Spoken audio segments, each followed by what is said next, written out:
Baik, selamat pagi, siang, sore, maupun malam bagi teman-teman dan Bapak Ibu yang menyimak, terutama ada Ibu dosen, Bu Bunga Anissa Hararet. Saya ucapkan terima kasih atas kesempatan yang diberikan.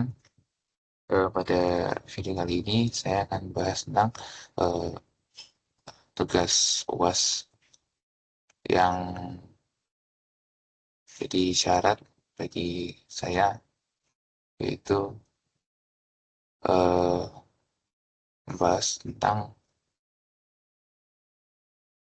kondisi perekonomian di suatu negara.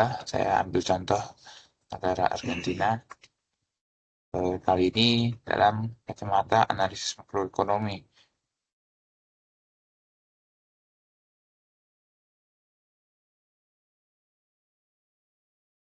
Nah, kenapa saya membahas negara ini? Karena menurut saya negara Argentina ini adalah negara dengan dinamika ekonomi yang paling unik dan menantang di dunia.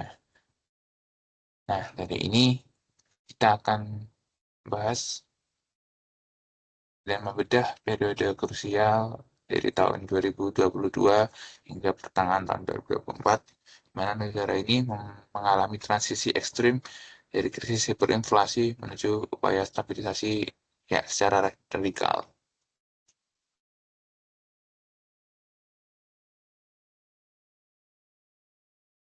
Jadi secara geografis dan sumber daya negara ini tuh sangat diberkati oleh berbagai macam sumber daya dengan populasi yang cukup banyak sekitar 46 juta jiwa.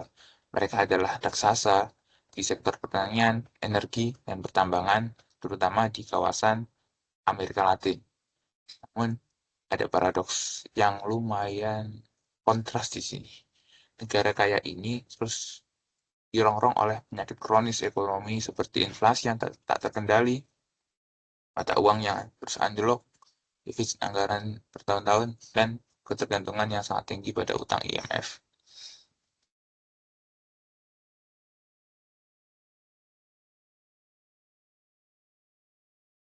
Melihat kondisi makroekonomi tentang tahun 2022 hingga 2024 dalam angka eh, pada tahun 2022 pertumbuhan PDB mencapai 5%, namun inflasinya sudah meningkat jadi 95%. Nah, kurs satu Argentina peso terhadap satu US dollar ini cukup kecil, cukup lemah, namun terus memburuk di tahun 2023 hingga ke 2024 untuk aspek kurs. Lalu inflasi juga 2023 mengalami titik yang paling nadir ya, mana inflasi sudah mencapai 210% dan pertumbuhan PDB-nya mengalami minus sehingga tidak terjadi pertumbuhan ekonomi. Namun 2024 ini eh, membaik ya karena ada satu kebijakan radikal dan kondisi geopolitik yang ada di kawasan Amerika Latin. Di sini kita dapat melihat indikator utamanya bahwa kita bisa membagi periode ini menjadi 3 fase ya. Tahun 2022 adalah fase pemulihan semu pasca pandemi dengan PDB masih tumbuh 5%. Namun tahun 2023 adalah krisis ya, di mana PDB minus, inflasi meroket. Lalu pada tahun 2024 meskipun PDB-nya diproyeksikan masih minus, tapi ada eh, efek pengereman ekonomi mulai dari stabilisasi dan angka inflasi yang memang eh, berangsur-angsur menurun dan juga eh, dampak dari kebijakan politiknya. Nah, dari analisis inflasi, mengapa inflasi negara Argentina ini bisa tembus di atas 200% pada tahun 2023? Akar masalahnya itu adalah pemerintah terus mencetak uang secara masif untuk menutupi defisit anggaran. Uang beredar terlalu banyak, nilai mata uang peso hancur, dan masyarakat kehilangan kepercayaan. Pada tahun 2024, pemerintah baru menghentikan pencetakan uang ini, yang menjadi alasan utama mengapa inflasi bulanan mulai bisa ditekan.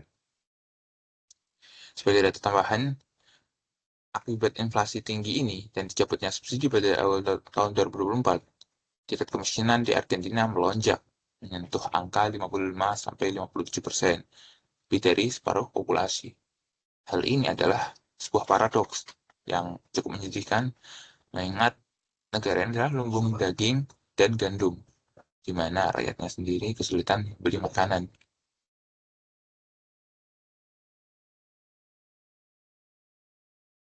Dari analisis kurs mata uang negara ini, yaitu peso, nilai tukar adalah cerminan hilangnya kepercayaan rakyatnya terhadap mata uangnya sendiri.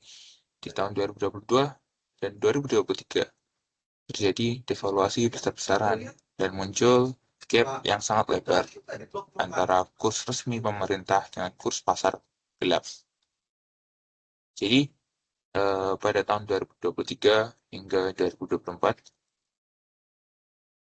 pemerintah mengambil langkah yang cukup pahit ya, yaitu mendevaluasi kurs resmi secara drastis lebih dari 50% agar sesuai dengan realitas pasar dan perlahan mulai mengembalikan kepercayaan investor. Jadi di Argentina itu masyarakat tidak percaya pada mata uang peso. Mereka menyimpan kekayaan dalam US dollar. Karena pemerintah membatasi penukaran dolar secara resmi, maka muncullah pasar gelap tadi yang disebut dolar blue. Di tahun 2023, selisih antara kurs resmi pemerintah dan dolar blue ini mencapai lebih dari 100%. Yang ini menunjukkan hal yang tidak rasional. Kebijakan devaluasi yang dilakukan oleh Presiden baru, yaitu Javier Milei, di tahun 2024, bertujuan untuk menipiskan gap agar ekonomi ini menjadi lebih rasional dan kepercayaan investor bisa meningkat. Dalam analisis pertumbuhan PDB tahun 2023, Argentina itu sangat terpukul oleh kekeringan bersejarah yang menghancurkan sektor pertanian yang merupakan ekspor andalan mereka.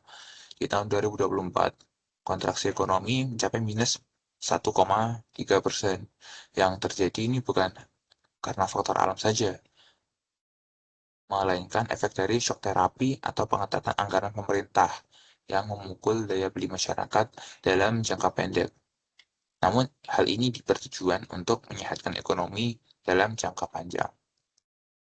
Jadi, eh, outlook pada 2024 ini walaupun masih kontraksi tingkat perekonomiannya pada awal tahun, namun pada semester 2 pada tahun tersebut itu mulai pulih.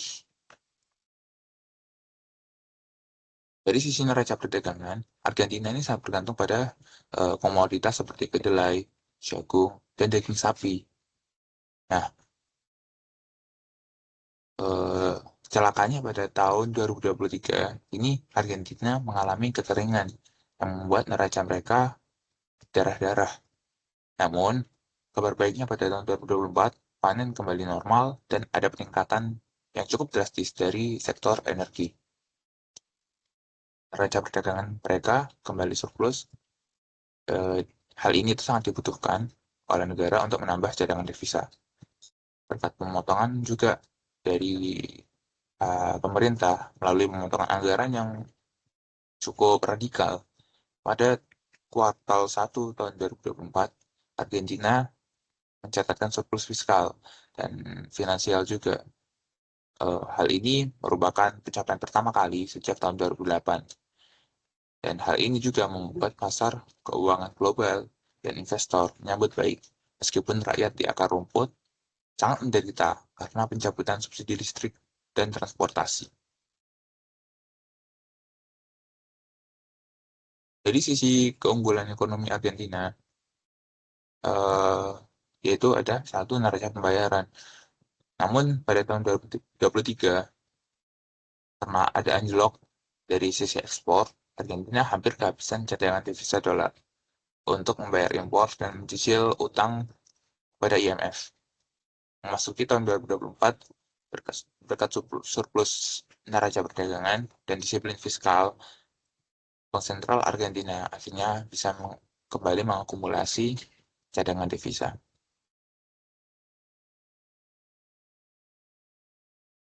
Dari keunggulan ekonomi Argentina ini, eh, walaupun ada krisis perekonomian, fundamental sumber daya Argentina ini sangat kuat.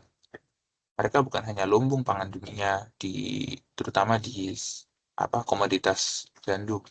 Mereka juga memiliki Vaca Muerta.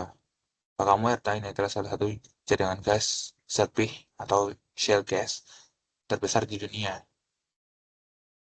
Salah satu yang terbesar di dunia. Dan shale oil terbesar juga di dunia. Berkat pembangunan pipa gas baru yang selesai pada akhir 2023, Argentina diproyeksikan akan berubah haluan ekonominya dari negara importir energi menjadi negara eksportir energi neto dalam beberapa tahun ke depan, yang akan menyelamatkan neraca perdagangan dari negara mereka. Yang setelah sebelumnya kita bisa lihat eh, negara ini adalah importir energi. Dan hal yang paling strategis juga saat ini yaitu adanya eh, cadangan mineral yang berada di kawasan Lithium Triangle, komponen utama untuk baterai dan kendaraan listrik atau EV secara global yang lagi hype pada kurun 5 tahun terakhir ini. Nah, inilah kebijakan ekonomi yang ditempuh oleh negara Argentina ya, menjadi game changer-nya. Di akhir tahun 2023, Argentina mengadakan pemilu dan Presiden Javier Milei ini uh, terpilih. Yang berikutnya, beliau membawa simbol gergaji mesin. Nah, siapa Javier Milei ini? Javier Milei adalah presiden baru yang menjabat pada tahun 2023, lebih tepatnya bulan Desember. Ia adalah seorang ekonom berhaluan anarko-kapitalis dan libertarian. Gaya kepemimpinannya itu adalah radikal. Dan istilah gergaji mesin ini atau plan motosierra adalah slogan kampanyenya untuk memotong pengeluaran negara. Nah, apa saja bukti reformasi yang ia tempuh, yaitu ia benar-benar memotong anggaran negara secara brutal, subsidinya dipangkas, kementerian dikurangi hingga separuh, dan pencetakan uang dihentikan total. Tujuannya satu, mencapai surplus fiskal agar Argentina tidak perlu lagi berutang atau mencetak uang. Lalu dia melakukan deregulasi, melakukan devaluasi mata uang peso, dan reformasi pasar.